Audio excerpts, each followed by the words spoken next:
ഇന്ന് പരിശുദ്ധ അമ്മയുടെ ജനന തിരുനാളാണ്. ബർത്ത്ഡേ ഗിഫ്റ്റ് കൊടുക്കുന്ന പതിവ് നമ്മുടെ ഇടയിലുണ്ട്. എന്നാൽ ഈ ജന്മദിനത്തിൽ അമ്മ മക്കൾക്കാണ് വലിയ സമ്മാനങ്ങൾ കരുതി വച്ചിരിക്കുക. നമ്മൾ ഒരു ചെറു സമ്മാനം കൊടുക്കുമ്പോൾ വിലയേറിയ അമൂല്യ സമ്മാനം ഈ ലോകത്തിൽ കിട്ടുവാൻ സാധ്യതയില്ലാത്തത് അമ്മ നമുക്കായി കരുതി വയ്ക്കുന്നു. അത് പരിശുദ്ധാത്മാവിനാൽ അമ്മ നമ്മെ നിറയ്ക്കുന്നു എന്നതാണ്.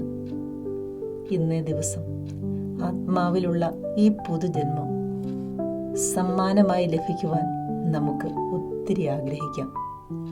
ശക്തമായ ആഗ്രഹത്തോടെ അമ്മയ്ക്കരികിൽ സമർപ്പിക്കുന്ന ഈ കാര്യം തീർച്ചയായും നമുക്ക് സാധിച്ചു കിട്ടും.